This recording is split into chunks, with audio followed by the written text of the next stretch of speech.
Hey everyone, welcome to episode 6 of Talking from the Cheap Seats. I am Rumble, I am the Gazoo. and we can talk sports better than you. That's So pretty this true. week's what were you gonna say, brother? I said that's true. So this week's episode, we're gonna cover the Boston Red Sox, and we're gonna cover some NBA. I'll just say this in a nutshell: it just shows that you follow hockey, meaning the whole league, more per se than you do Major League Baseball at this time in 100% your life. accurate, my friend. That's why, and that's why you would have perceived that the month that the Red Sox had would be detrimental. But as we're all finding out, I follow baseball to its fullest, and I got the statistics. So we'll go over that. We'll go over some NBA Finals right now. It's Wednesday evening. It is June June the 8th. 8th, and we're probably 11 minutes away from tip-off. Officially 9:10 is the tip-off of the game. Which I can't stand. It's on the East it's Coast. horrible. No need for it. But anyways, let's get right into it. Because we also got to talk Boston Bruins. All right. So why don't we start with the Red Hot Red Sox? All right. So I will. Right now, with 2 games over 500, I told you that, and the reason why I say this is baseball is a much different game than hockey and then basketball. Because we know the first couple of months, if you're not doing too well in either sport, you're really screwed. Whereas in baseball, it's 2 times the season. I believe in the NHL, they play a little over 80 games, and I know in the NBA, it's an 82-game season. So in Major League Baseball, they play, 162 games? It's 82 games for hockey, 82 games for baseball. Hockey and basketball both 82 games. Baseball is 162 regular season games. So that's basically 2 times the season. So you realistically have a little bit more space to screw up, so to speak. The Red Sox the other day, when they came into the 500 era, we'll call it, they would have took it if the season was to end. And you see me quote this on a private text to you, that if the season ended, they would have made the playoffs. Now, the Red Sox division really isn't the worst division in all of baseball. It's like I have been telling you, the strongest. Put it this way, a team like the Baltimore Orioles, who are 24-33, they would be right in the middle of the mix of the AL Central. The White Sox have 26 and 27, while the Guardians are 25-26. And this is all current today that I printed up before their games took place. Now let's put them in, like, take a team like Baltimore and put them in the West. And they'd be in 4th place, 2 games behind the Rangers at 26-29. The Angels are 27-30, and the Astros are basically running away with the West at 36-20. It's just like the Yankees, 40-15 right now. We know we're not catching. The Yankees would have to legitimately fall apart for the Red Sox to catch them at this point. Although anything is possible. It's 11.5 games. Now, if we look at, and I'm just going to go over the National League statistics, because we can do that type of stuff around here. But wait, what is it got to do with the Red Sox, though? I'm just telling you, in retrospect, I proved I'm just baseball in all, and I know you didn't want to hear this. You hated hearing what my belief was, and my belief was a lot of Major League Baseball did not believe, the players themselves did not believe the season was going to take off when it took off. I believe a lot of these guys, the pitchers, the hitters, everybody fell behind. Teams like the Yankees and a few others, power hitting will take off at the beginning of the season. But when it comes down to it and the pitching starts to get more accurate and the pitching gets controlled, I think that's a big way that a lineup that is built on power, so to speak, is going to slow down come year's end when the pitching really starts to break in. I just felt myself that the league itself was going to be 2 to 3 weeks behind with the work that these guys are usually used to putting in a normal spring training. They're used to working 6 weeks. They basically got 3 weeks of spring training. So that's why I've had this feeling all year.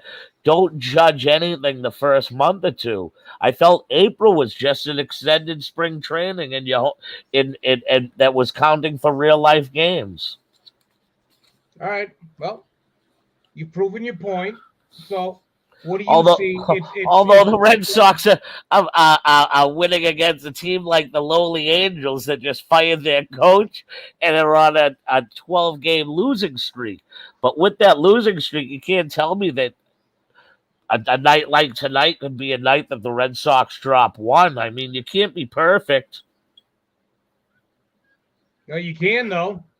Yeah, you can. I understand. But I don't know. I don't have faith in the Red Sox, but that's just me. I'm not a pessimist. I'm not an optimist when it comes to that team. I've seen it for too long. Again, I don't think it's the players. I go back to I don't trust the management to make the moves. I think they're going to make the moves to do just enough to just be able to get by in the media and get by with the fans, but not enough to put a championship quality team together. I think right now that other than realistically solidifying first base, Verdugo's starting to come alive. Key player, I think, is Kike Hernandez. He needs to come alive. Kike is starting to come alive. Jackie Bradley's not having a bad season for a Jackie Bradley bat. It's his glove that's always been a plus. These guys are all waking up right now, and the Red Sox still boast the only team in Major League Baseball to have 3 hitters that are over 300, have an over 300 batting average and an 850 slugging percentage. Okay. I mean, I will say that the Red Sox and what is it? And, a few things I can say positive is one is quick stat. The Red Sox in the last, 14 games or what is it? 14 to 18 games have 3 pitchers have complete games. Yes. Yep. That's one. I told you all along. It's having to solidify, like having Tanner Houck in the bullpen where he should be now is where he should be. The other night he closed out the game. They're thinking about putting Houck at the end and having him close the game. A guy like Garrett Whitlock, whether or not Chris Sale may come back, and Chris Sale may go to the bullpen, and Whitlock may take that starting position. Then there's a guy, James Paxton, that hasn't pitched that will be coming back along with that. I think right now, other than the Red Sox, like down in the minor leagues, they have guys that can honestly be utilized to see what can go on, just in case they need to trade a Cassis or a Duran to get that solid all-star player to, say, put it first base or put it center field. Yep. The Red Sox infield right now, as far as hitters, like Story's starting to come alive. He's sitting in the 240s now. He's second in the league in RBIs. So I think the Red Sox are looking well. Christian Vasquez vastly proven to be one of the top catchers, not just in the American League, but in all of Major League Baseball right now. The way he handles the staff, he's hitting well over 300 this year. And he's not producing the home run power he had last year. But yet again, we're just into the first week of June. Right. All right. Well, you know what? I think, I mean, again, I'll be the first to admit when I'm wrong. And I think the Red Sox, you're on to something. You know, again, they're Capelli, I'll put it to you this way. When we first met years and years back, your realistical sport that I remember you loving more than anything, I know you loved hockey because you're from Meffa. And Medford High hockey was always a big thing and a huge tradition. If that wasn't it, though. I understand, but that's just my belief because you're from Medford. So let me roll with it, all right? Said like a typical Malden kid. So I just remember you being nuts for baseball. You were into like your brother Nick's baseball and coaching. I played it and coached it my whole life. Yep, and then you're hugely into the Bruins. And I remember, and I'm not saying that. I believe if you were following baseball like you once did, I think you would have read the numbers and would have been smart enough to say it in the American League right now. Look at these other shitty teams that the Red Sox, as long as they can stay mediocre, the best of the shitty, they have a chance. Which is right now, that's proven that's basically the mathematical term on what's going on right now. Right. Now I understand. So, what do you want to talk first, Bruins, or do you want to go to the Celtics? Bruins. I think the Bruins will be a bigger conversation. All right. So let's get into it.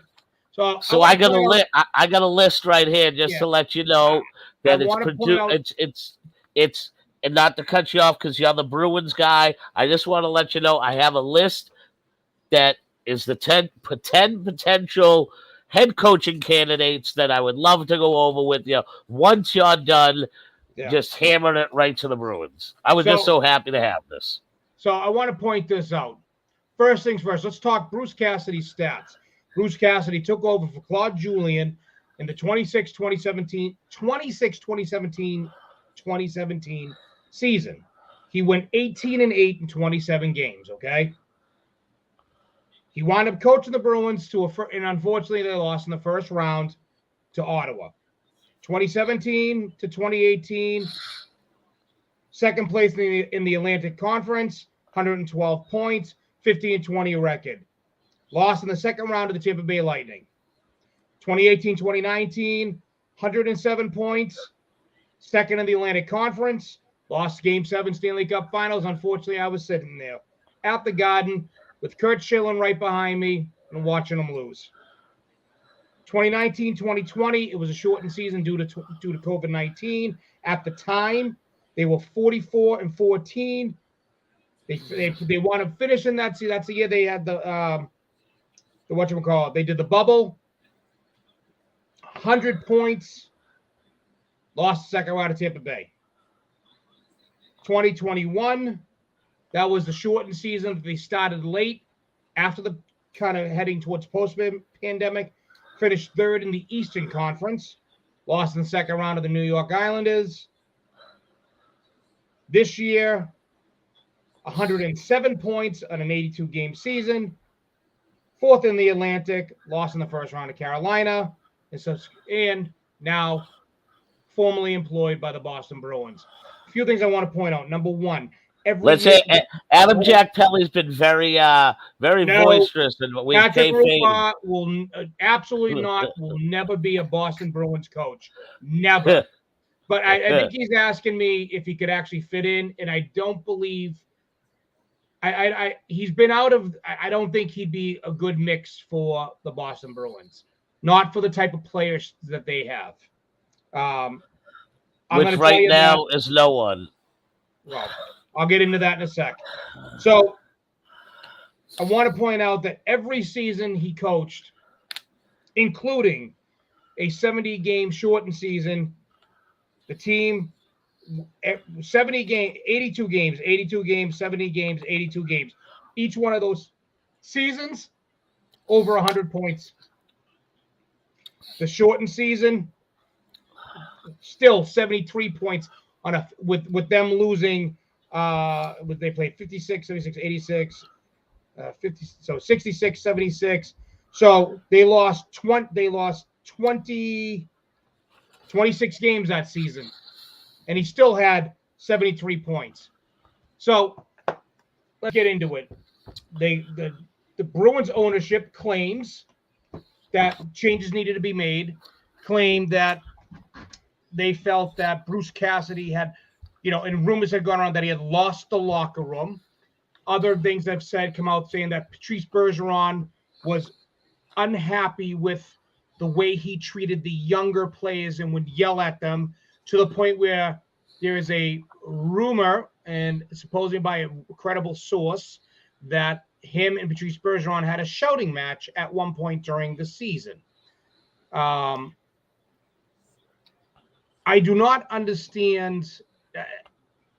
I get the ability that you can lose a locker room. I do understand that. Do I think the Bruins needed a change in coaching? No.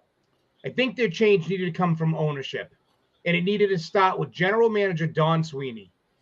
What we just witnessed was the boys' club. Cam Neely kept his guy. Bruce Cassidy was a scapegoat. Patrice Bergeron was always talking about retirement this year, potentially.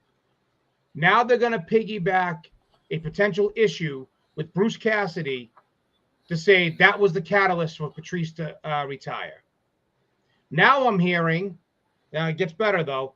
So you got this coach who's going to be hired by this time next week. I can almost guarantee you, if he's not hired, he's interviewed for 3 of the 5 head coaching jobs that are open. And mark my words, the team that he takes, they will be in the playoffs next year. The Boston Bruins, on the other hand, may not make the playoffs, and I'm going to get into this real quick, okay? My problem with the whole firing is this. He was a scapegoat for the true problem, which is Don Sweeney, and I'm going to say it, President Cam Neely, because they are the ones that built the team and handed it to him. That's like the owner of the restaurant goes to the store, goes to the wrong store to buy groceries, buys the wrong groceries at the wrong store, hands it to the chef and says, now go make me a souffle. And he can't. But what he does is, well, I'll give you the best I can give you, and it tastes pretty damn good. But because the critic down the street said, it was good, but, you didn't win first place. You didn't win the prize. You won second. That's what happened here. You have a general manager and a president buying everything, building the draft team, building the draft, doing the trades, handing these players over to a coach who, mind you, holds his players accountable. These are $1 million players who should be held accountable for their actions and their gameplay on the ice. Like all athletes should be held accountable in their sport. It's their job. And guess what? I'm held accountable at my job. You're held accountable at your job.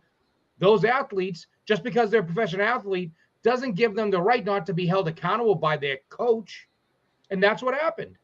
So you know what? I love Patrice Bergeron, but boo fucking who if you're going to sit there and cry over the way he treated Jake DeBrusk. What has Jake DeBrusk is not potting 70 goals a season, 100 points a season. Now let me get into this, because now that same reputable source, one of them, Fluno Shinzawa, whatever his name is, has also reported that David Pastrnak absolutely 100% will not re-sign with Boston Bruins if Don Sweeney's the GM. Number one reason for his treatment of both Torrey Krug and David Krejci and how he let them go out the door. Again, I'll get into that real quick. You decided to let a phenomenal top 2 defenseman in Torrey Krug walk to St. Louis and go bye-bye because you had a cheaper, lesser version, but you thought he would be it in a hometown hero, Matt Grzelcyk, who lives in Charlestown. Guess what? Matt Grzelcyk can't lace Torrey Krug's fucking skates. Never mind play like him. And that's the truth. And you know what?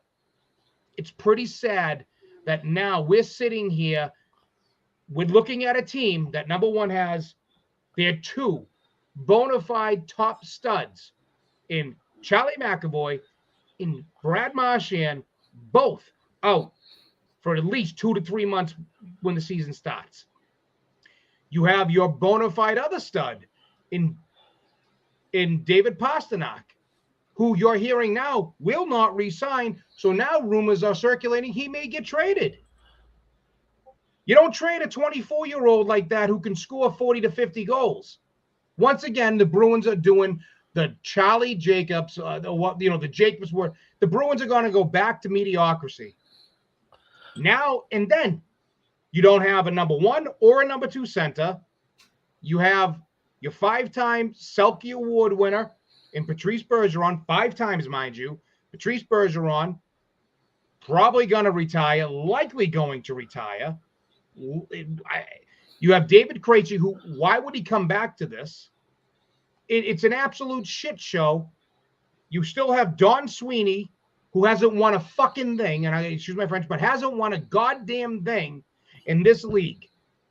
His fingerprints are nothing on the Stanley Cup, the 2 Stanley Cup appearances, the one that they lost and the one that they won with Peter Chiarelli. He's got 1 appearance. He's got a terrible draft. The worst draft in history. 3 number 1 draft picks. I would never trade David Pastrnak for Mitch Marner. No, because you don't. I don't agree with that, Pelly. I understand what you're saying. I wouldn't be trading David Pastrnak. He's 24 years old. I would sign him to a max contract and have him in that uniform. You would. So I'll talk about a little bit of what I heard. You have a list of coaches. I have a list of coaches, but first off, I want to say I heard the whole Pastrnak deal because they got into the fact where they compared his situation and Tyler Sagan's situation to a certain extent. Hold on. And listen, I'm just saying, and not Sagan they was compared traded for reasons. Yes, and they're saying now that they're not going to pay the chances of the Bruins brass paying Pastrnak the going rate money, which on a low ball end would be $9.5 million a year, because they were comparing some guys' names I never heard. I was listening to a sports talk radio, just so happened to be about the Bruins at the time. So I felt, let me listen to this and pay attention. And on the other hand, they're saying that Pasternak's going to get at least $11 million a year, multi-year. What? That's the thing. If they gave Pastrnak $8 to $8.5 a year for 8 years, he'd take it. Even though they call that the hometown discount. I wish I could have remembered some of the players that they compared him to. But I know the players they're going to compare him to, because it's they're getting that type of money. They're getting the 8.5s. They're getting the 9.5s. They're getting the 10.5s, and they're in the Pastrnak. Like Pastrnak has their type of numbers. So why wouldn't Pastrnak be asking for that type of money? Because he's willing to stay. Yeah. Well, if he's willing to stay, could the rumors realistically, this is another thing that they said, that we're facing a new era, even though Neely is not Jeremy Jacobs, he's playing the role, and the new Harry Sinden is Don Sweeney. Well, anyways, what do you got for? I already know 2 of them. Barry Trotz, who I do not want to see in a Boston Bruins behind the bench. All right, he was and Jay Leach. Okay, yep. He's number 1, Barry Trotz. and Jay Leach is number 2. Yep. Ryan McGinnell. Ryan McGonigal. Yep. Yep. This guy right here, I wouldn't mind seeing Joe Sacco behind No, the Bruins bench. no. Sacco's already there. He's not head coach for Taylor. He's a great assistant. Although also on your list is going to be Chris Kelly. He would be good head coach potential. All right. Then I thought this one was intriguing. Mark Savard, the 44-year-old former Bruin, who Yep. right now is the head coach for the Windsor Spitfire Yep. of the OHL, and he spent the season as an assistant for the St. Louis St. Louis Blues I think assistant. Savard would need NHL experience as a coach before he could be the head coach. I think it'd be great for him to be an assistant coach someplace for a couple years. So what I thought was interesting was the next guy, and just hear me out. So 58. Listen, because I got some punchlines for this one. 58-year-old former Bruin, Rick Talkin, who's now a TNT studio analyst. I heard Talkin. He coached 2 years with Tampa. He coached 4 years with Arizona. Only one playoff appearance, and that was the 2020 bubble season. Yeah, the thing that if he came back here, Talkin Neely will be up in the crow's nest, and they'll be snorting cocaine together. That's the only thing. Talkin will be gambling his life away again. So, who else? All right. The last few guys I got here are David Quinn. Okay. He's 66. The writing's wicked small. I wish I had blown it up. Then we got Nate Lehman. He's the Providence college head coach and has popped up NHL rumors before. Boston College, Boston University, both reportedly. Teddy Donato. Yeah, I figured his name would pop up. I'll tell you, I'm gonna break that list down to you to 3 names. And the last guy would be, and I believe this guy coached the Bruins before, Rick Bowness. Yeah, Rick Bowness. Yeah, no, he did coach the Bruins, but I don't know if Bowness would be the guy. I'm gonna tell you right now that probably I personally feel that it's gonna be Kelly and Leach. Jay Leach will be the top 2 candidates, with Barry Trotz. They're going to look at Barry Trotz no matter what, even if I don't want to see it. But I think those are your top 3 candidates to be the next head coach of the Boston Bruins. Now, I'm gonna ask you this, and I know you're gonna say, but I'm and I know I respect you watch the Bruins way more than me. But just the way I look at it on paper right now, I listen to a lot of Boston sports talk radio. I know they don't have the most solid defense as it is right now, and to be losing Charlie McAvoy, who's an all-star defenseman, top 5 defenseman in the league. Yep, and the guy Erickson, I believe it is or who's what's the other guy that we traded for? Lindholm, that's it. We don't know what we're going to get out of Lindholm. He seemed to me like he was softer in the playoffs. Patrice Bergeron not knowing what's there. Brad Marchand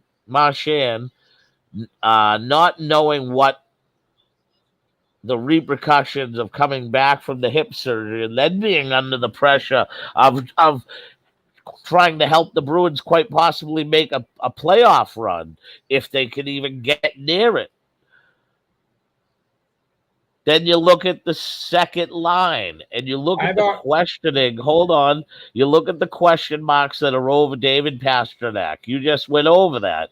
You said, and on one hand, there's some heat with him having Don Sweeney as the GM, and on the other hand, the contract proposal and the type of money that he's looking for.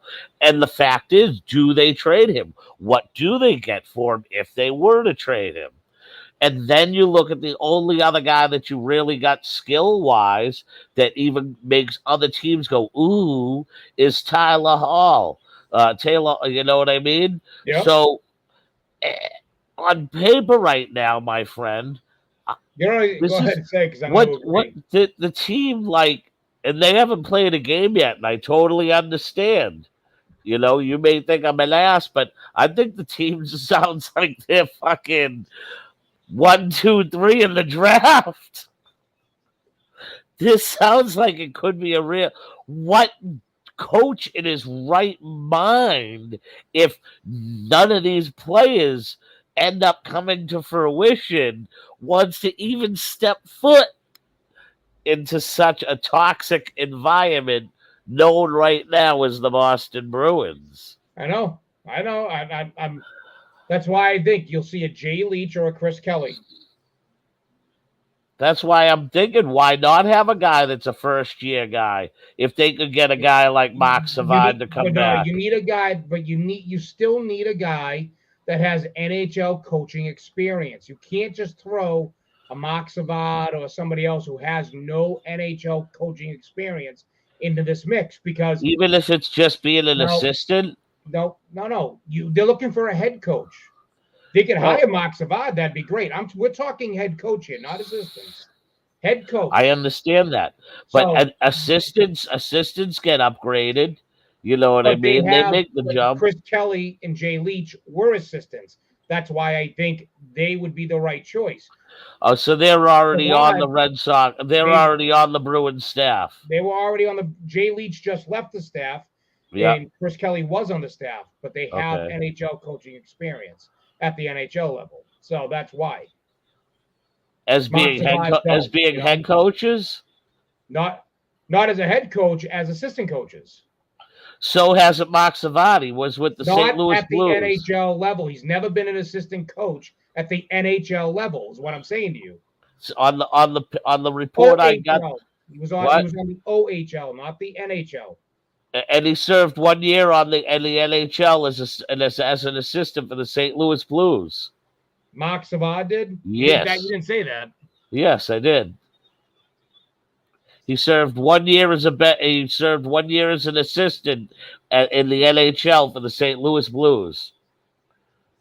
That's Well, why I don't. I'm not. Look, I'm not hiring a guy based off of his glory on the ice. I want a guy who. What if you got to just hire a guy right now that they know the team sucks, that it's willing to take the beating? If I could hire a guy right now, I'm hiring Chris Kelly. Okay. If I had the choice, it would be Chris Kelly. Tell me why. I want to know. I'm just fill me in on why Chris Kelly would make a good coaching candidate or a good next coach for the Boston Bruins. Because the Bruins are going to need a guy who can build a locker room rapport and build a team around. They need a coach that the team ultimate. They need an Alex Cora of hockey. They're very similar. Players want to play for Chris Kelly. They like him. They like him as a person. They trust him. They like him as a coach. They like him as a player when he was a player. Yeah. And at the end of the day, that's what this team is going to need. That's what the Red Sox needed when they brought in Alex Cora. And who's the coach down in Providence right now? I'd have to look it up. I don't remember his name. What if they brought a guy like him up? They did that with Bruce Cassidy. Yep. You know, it just the thing is the Bruins need somebody who understands the game at the NHL level if they're going to be going through this bit of turmoil and transition period. You need a guy like Chris Kelly or Jay Leach, to go to get you through it.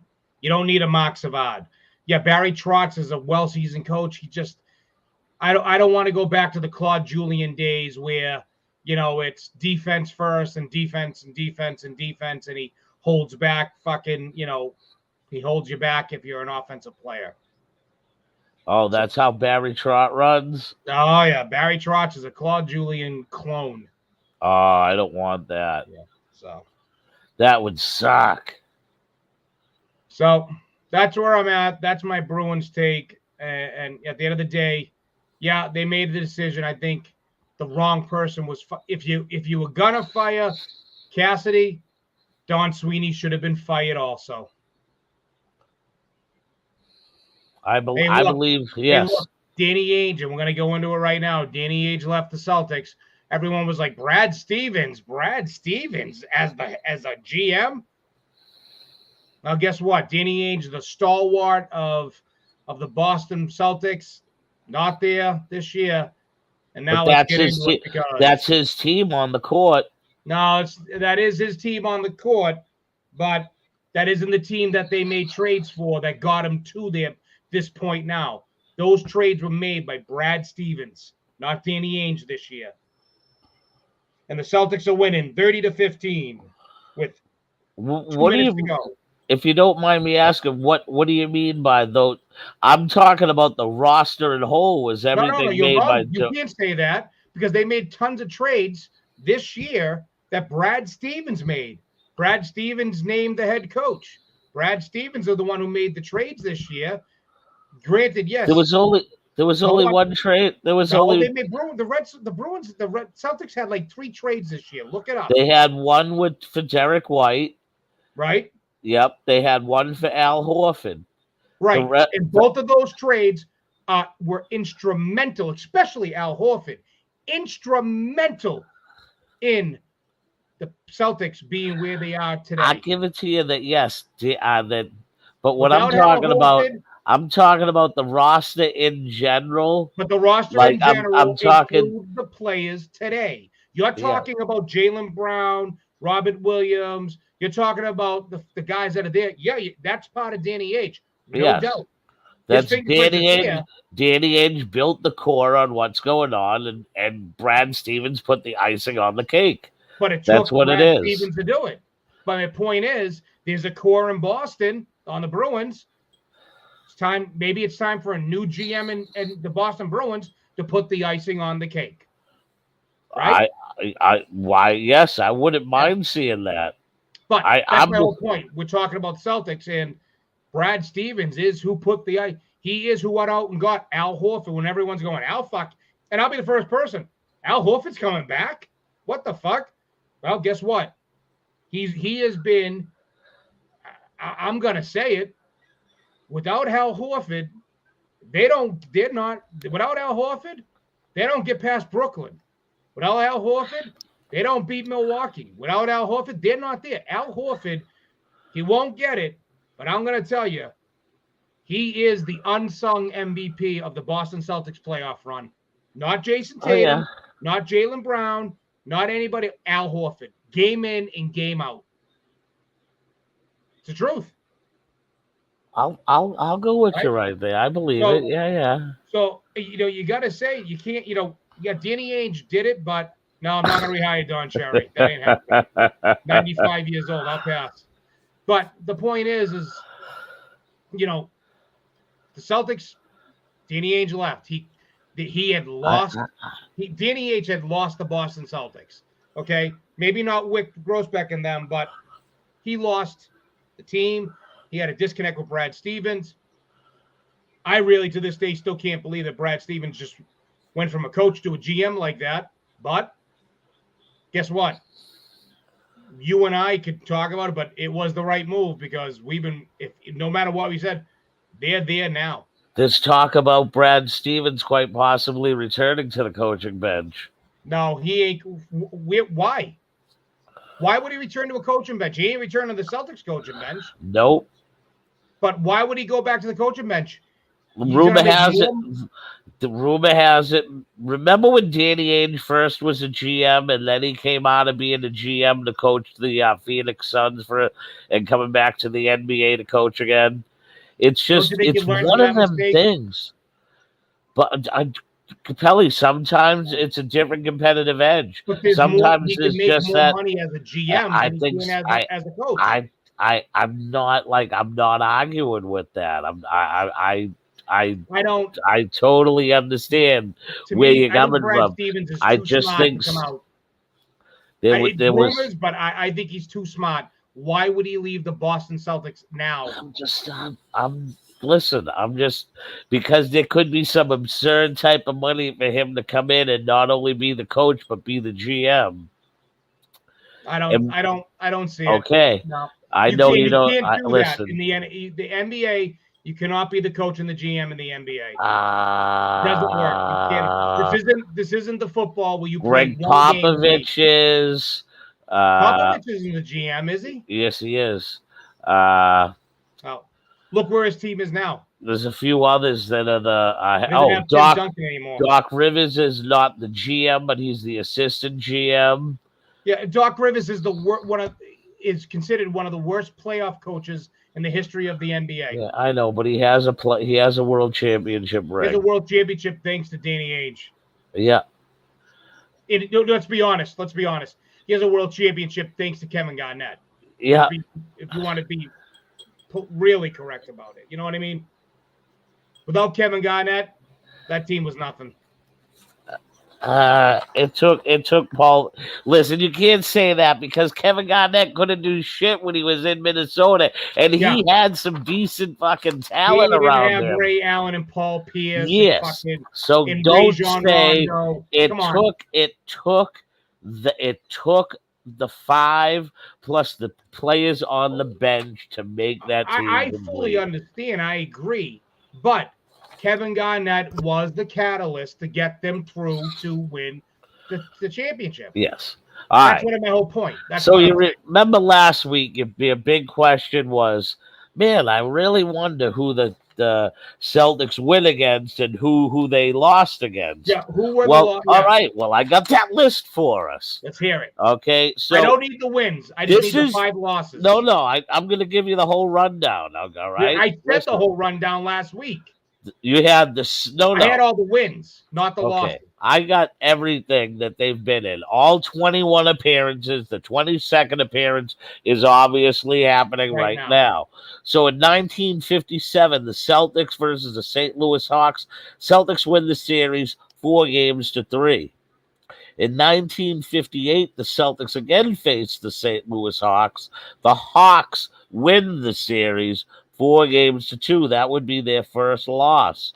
In 1959, the Celtics versus the Minneapolis Lakers. The Celtics spank them in a sweep, 4-0. In 1960, the Celtics once again face the St. Louis Hawks. Celtics win the series 4-3. Then in 1961, the Celtics take on the St. Louis Hawks. Celtics win the series 4-1.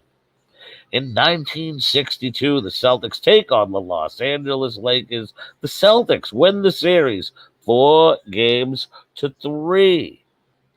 In 1963, the Celtics take on the Los Angeles Lakers again, and the Celtics win the series 4-2.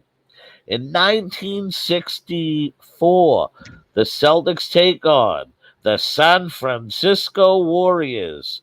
Celtics win 4-1.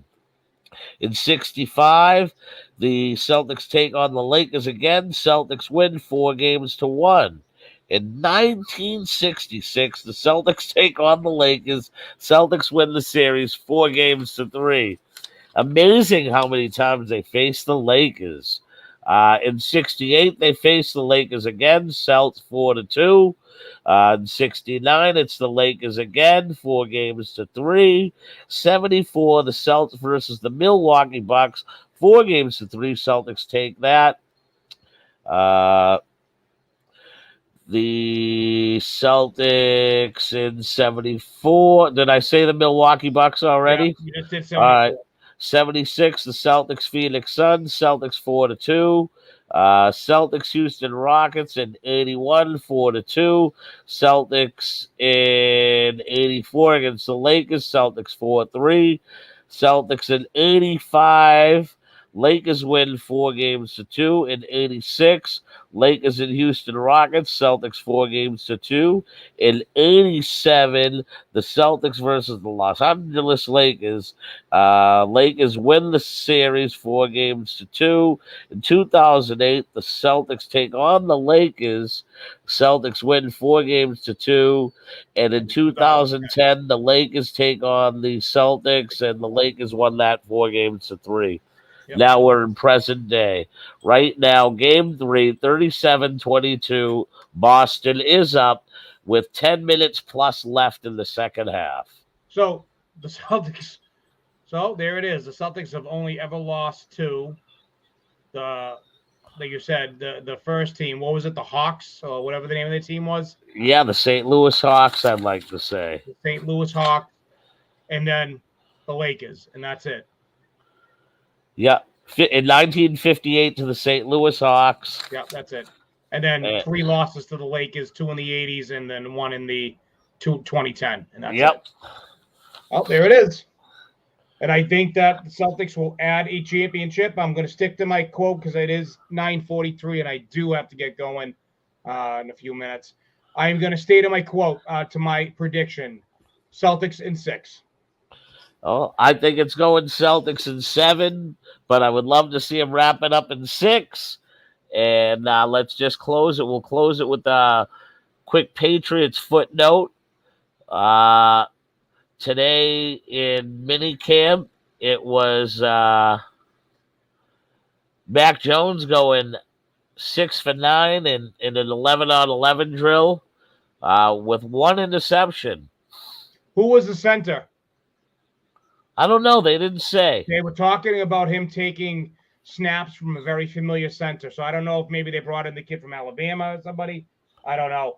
But I do know that one quick little quip on my end to give you, and I'm sure you already heard this. Trent Brown moved to left tackle. Yeah. And Isaiah Wynn moved to right tackle. Yeah. With Matt Patricia calling the offense the other day on the 11-on-11 drills and Joe Judge doing the 7v7 drills. Yep. Well, they're thinking that it's going to be Patricia who's called the plays because he's called, Now, we'll see.